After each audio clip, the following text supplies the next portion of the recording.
አምላክ የሆነበትን ነገር ያስቀምጣሉ። እሱ ደግሞ ስላሴን አምላክ ብሎ የማይቀበልበትን ምክንያት ያስቀምጣል። እሱ ያነሳውን ጥያቄ እየመለሱ የራሱትን እምነት እየገለጡ እንደዛ ትቀጥሉና ከዛ መጨረሻ ላይ 20 ደቂቃ ወስዳችሁ ጥያቄና መልስ ይኖራል ማለት ነው። ያስማማናል ዲያቆን? መልካም እሺ፣ ይኸው 5 ደቂቃ ጀምሬያለሁ። ልክ ሲጀምሩ አስጀምሩ። ኦኬ። ስለዚህ መጀመሪያ እኔ ነኝ የሚጀምረው ነው። 5 ደቂቃ አሉት። ደቂቃውን እያዩ ደቂቃዎትን በአግባቡ ተጠቀሙ። ማንም ጣልቃ አይገባቡትም።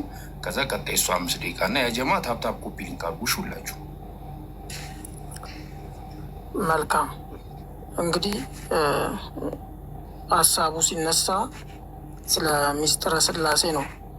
በቤተ ክርስቲያናችን ካሉት ዶግማዊ ስርዓቶች ተብለው ከሚጠቀሱት ውስጥ የመጀመሪያው 5ቱ አዕማደ ምስጢር ከሚባሉት ውስጥ አንዱ ሚስጥረ ስላሴ ነው። ሚስጥረ ስላሴ ምንድን ነው የሚለውን ነገር ያው እንግዲህ አስተምሮቱ ቤተክርስቲያናችን አስተምሮት የሚገልጠውን እኔ በተረዳሁት እኔ በተገለጠ ልክ እንደሚከተለው እግዚአብሔር ስም እገልጻለሁ።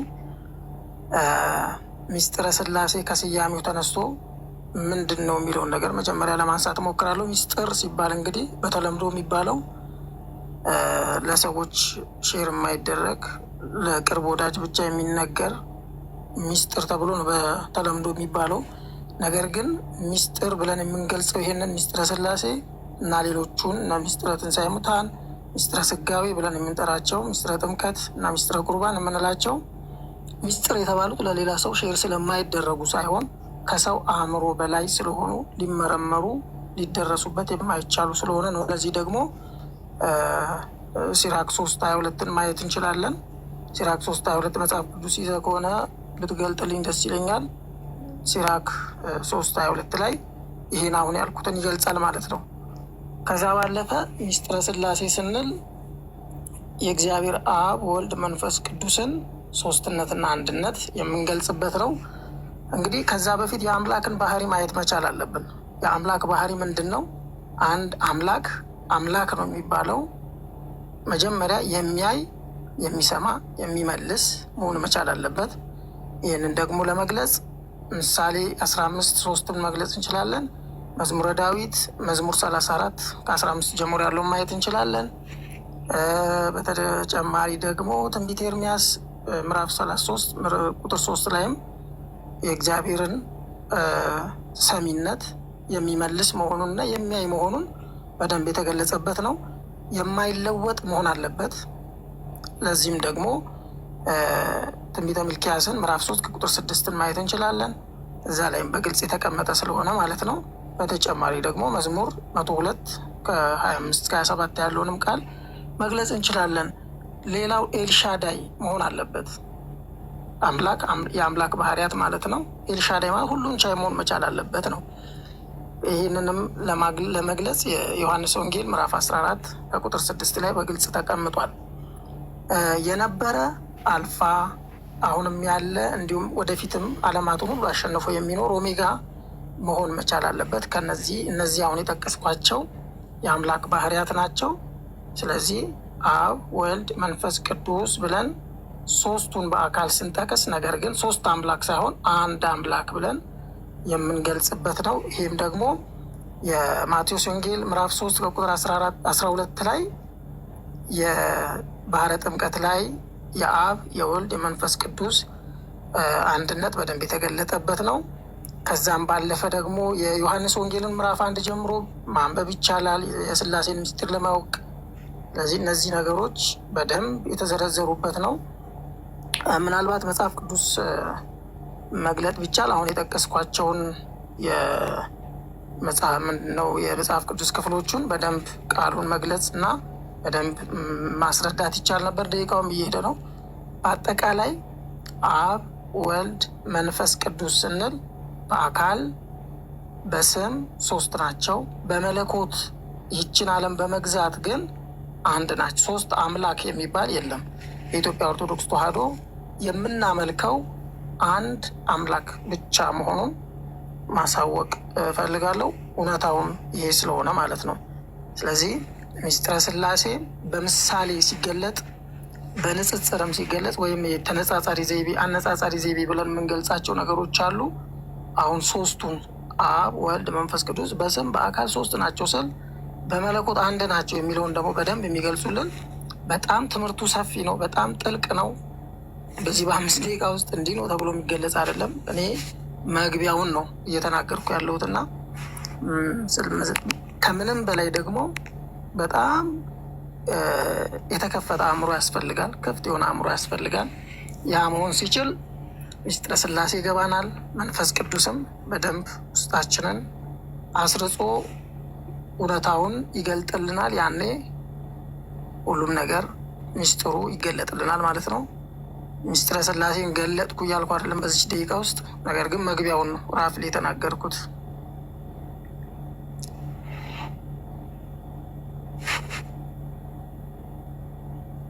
እሺ ኢምራን አለህ? አለሁ። ቀጥል። እሺ አልሐምዱሊላህ ወከፋ ወሰላተን ወሰላምን አላ ኢባዲህ ለዚነ አስጠፋ። የሁላችሁንም ሰላም ብያለሁ። በመቀጠል ያው ዲያቆን ሄኖክ ወገናችን ዲያቆን በአቋጠሩ መሰረት 6ኛ ዲያቆን ናቸው። ሥላሴን ሊያስረዱ የመጡ ማለት ነው። እስካሁን 5ቶቹ ሊመልሱ አልቻሉም። እስኪ ሄኖክ ደግሞ ይመልስ አይመልስ የሚሆን ነገር በሰፊው እናያለን ማለት ነው። ዲያቆን ሄኖክ ምን አደረጉ? ያው ሥላሴ የሚሆን ለማስረዳት መጀመሪያ አምላክን ባህሪ ገለጹ። ግን ችግሩ ምንድን ነው? ሥላሴ የሚባለው ነገር መጽሐፍ ቅዱስ እንደሚያውቀው ነቢያት እንደሚያውቁት ምንም ማለት ማስረጃ ሊያቀርቡ አልቻሉም። ይሄ ደግሞ በጣም ያሳዝናል። ከአምላክ ጋር ጀመረ። አምላክ ቁርአን ላይ እንደዚህ ተመከቱ። አምላክም አለ አላህ እንደዚህ ይላል፣ አማልክት 3 ናቸው አትበሉ አለ። ለእናንተ ነው። አማልክት 3 ናቸው አትበሉ ተከልከሉ፣ ለእናንተ የተሻለ ይሆናልና። አላህ አንድ አምላክ ብቻ ነው አለ። አምላክ አንድ ነው። ወገኖቻችን ግን ምን አሉ? አምላክ አንድ አይደለም፣ በአካል 3 ነው። 3 አምላክ በአካል አለ አሉ። 3 አምላክ አለ አሉ። ወደ መጽሐፍ ቅዱስ ስንመጣ እግዚአብሔር ምን አለ? ተመልከቱ። እኔ እግዚአብሔር ነኝ፣ ከእኔ ሌላ ማንም የለም፣ ከእኔ በቀር አምላክ የለም አለ። እግዚአብሔር ከእኔ በቀር አምላክ የለም ይላል። ወገኖቻችን ከሱ በቀር ሌሎች አምላኮች አሉ ብለው ይናገራሉ። ዲያቆን ሄኖክን በመጀመሪያው ዝር ይሄን ነገር ሊያስረዳ አልቻለም። መጽሐፍ ቅዱስ ላይ የትኛውም ነቢይ አምላክ 3 አካል አለው 3 አካል አለው አምላክ ብሎ የሰበከ የትኛውም ነቢይ የለም። መጽሐፍ ቅዱስም አያውቀውም። ታዲያ ከየት ነው የመጣው ካልን ደግሞ አሳያቸው። ከየት ነው የመጣው ካልን ከህንዳውያንና ከጣዖት አምላኪያን ነው። ጣዖት አምላኪያን ከክርስቲያኖች በፊት በሥላሴ ያምኑ ነበረ። ተመልከቱ ምሳሌ። ይሄ የህንዶች ሥላሴ ነው። ያው የህንዶች ሥላሴ ነው። አያቸው አይደለ? ህንዶች ከክርስቲያኖች 1500 ዓመት በፊት በሥላሴ ያምኑ ነበር። ወገኖቻችንም ክርስትናን ሲመሰርቱ ከኢየሱስ ሞት በኋላ በኒቅያ ጉባኤ ምን አጸደቁ? አምላክ 3 አካል ብለው የህንዳውያን አስተምሮ አመጡ። ግን መጽሐፍ ቅዱስ አያውቀውም፣ ነቢያትም አያውቁትም። ለዛ ነው የቤተ ክርስቲያን መጽሐፍ ራሱ ተመልከቱ። ምን የቤተ ክርስቲያን መጽሐፍ ይላል? ይሄ መጽሐፊው ሙስሊም በማስረጃ የሚያወራው ምን ይላል? የሥላሴ 3ነታቸው ሳይታወቅ በፊት ወልድ ሰው እስከሆነ ድረስ 3ነታቸው አይታወቅም ነበር አሉ። የትኛውም ነቢይ ሥላሴ 3 እንደሆነ 3 አምላክ እንዳለ አያውቅም። ከጊዜ በኋላ የመጣ አስተምሮ ነው። ታዲያ ሥላሴዎች እውነት አምላክ ናቸው እንዴ ካን አምላክ አይደሉም። ለምን? እግዚአብሔር አንድ ነው። ክርስቲያኖች ደግሞ 3 አምላክ እያመለኩ ነው ያሉት። ምሳሌ ልስጣቸው። 3 አምላክ እንግዲህ አንልም ቢሆን ነበር። ልስጣቸው ማስረጃ። ክርስቲያኖች ቃል በቃል 3 አምላክ ይላሉ። ምሳሌ መጽሐፈ ዜና ተመልከቱ። ምን ይላል? ሳራ ማየት ሳራ ያለችው ተመልከቱ። ዛሬ 3ቱ ጌቶች በድንኳን ውስጥ እንደተስተናገዱ። ምን 3ቱ ጌቶች? ስለዚህ በክርስትና ምን አለ? 3 ጌቶች አሉ። እነሱም ደግሞ እንደ አምላክ ይታያሉ። ግን ደግሞ መጽሐፋቸውን ከፍተን ስንመረምር እውነት አምላክ ናቸው እንዴ? ስለ አምላክ አይደሉም። ለምን ካልን አንደኛ ይታዘላሉ። ሽማግሌ ሆነው ሰው ያዝላቸዋል። ሰው የሚያዝለው አምላክ ደግሞ አምላክ ሊሆን አይችልም፣ አምላክም አይደለም። ታዲያ ቀጣይ ሥላሴዎች ምን ያደርጋሉ? የአምላካቸው ባህሪ ምንድን ነው ስል ጭራሽ ነው መጽሐፍ ቅዱስ ላይ ያለው አምላክ እንዲሁም ደግሞ ወገኖቻችን የሚያመልኩት አምላክ አምላክ አይደለም። ለምን? መጀመሪያ ስንጀምር ራሱ የሚጸጸት አምላክ ነው። ዘፍጥረት ምዕራፍ 6 ተመልከቱ። እንደዚህ ይላል፣ እግዚአብሔር ሰውን በምድር ላይ በመፍጠሩ ተጸጸተ፣ በልቡም አዘነ። ጸጸት የሚጸጸት አምላክ፣ በልቡ የሚያዝን አምላክ ነው ዲያቆን ሄኖክ እያመለኩ ያሉት። አያችኋ? ስለዚህ ወገኖቻችን እያመለካችሁ ያላችሁ 3 አምላክ ነው። ቀጥሎም ደግሞ የአምላክነትን ባህሪ አያሟላም። ቅድም አንተ የአምላክ ባህሪ ብለህ አልፋና ኦሜጋ ብለሃል። ኢየሱስ አልፋና ኦሜጋ አይደለም። ኢየሱስ ከጊዜ በኋላ የሉቃስ ወንጌል ምዕራፍ 1 ቁጥር 35 ላይ የተወለደ ከጊዜ በኋላ የተገኘ ነው። ቀጥሎ የማይለዋወጥ ብለሃል። ግን በክርስትና አምላካችሁ ተለውጧል። ከነዚህ ከአምላኮች 3ቱ አምላኮች መካከል አንደኛ ወልድ ምድር ላይ መጥቷል፣ ስጋ ለብሷል፣ ተለዋውጧል። አያችሁ አይደለም? ስለዚህ አንተ ባወጣህ መስፈርት እንኳን ብንመጣ አምላክህ የአምላክነት መስፈርት አያሟለም። ለምን? ተለዋውጧል። ከአምላክነት ወደ ሰውነት መጥቷል። ትንቢተ ሆሴዕ እግዚአብሔር ምን አለ? እኔ አምላክ ነኝ እንጂ ሰው አይደለሁም አለ። አምላክ ነኝ እንጂ ሰው አይደለሁም። እናንተ ግን እግዚአብሔር ሰው ሆኖ ሰው ታመልካላችሁ። የሚገርመው ነገር ደግሞ ምንድን ነው? ወንድ ልጅ ነው። አያችኋ? ይሄ ነው አምላካችሁ። ቀጥሎ መጽሐፍ ቅዱስ ላይ እግዚአብሔር ምን ያደርጋል ስልን ተመልከቱ። የሚያደርገውን እንመልከት። ምሳሌ እንደዚህ ላይ መጽሐፍ ቅዱስ ላይ ትንቢተ ኢሳይያስ ምዕራፍ 42 ላይ ከድሮ ዘመን ጀምሮ ዝም ብያለሁ፣ ዝም ብዬ ታግሻለሁ፣ አሁን ምጥ እንደያዛት ሴት እጮሃለሁ አለ። ስለዚህ አምላካችሁ የሚጨነቅና የሚጮህ አምላክ እንደ እርጉዝ ሴት ማለት ነው። ይሄ አምላክ ነው ወገኔ፣ ይሄ አምላክ ነው። ሲቀጥል የሚታዘል አምላክ ነው። 3 አምላክስ እንዴት ሊኖሩ ይችላል? ግን መጽሐፋችሁ ላይ ቃል በቃል ቅድም እንዳሳየሁት 3 አምላክ አለ ትላላችሁ።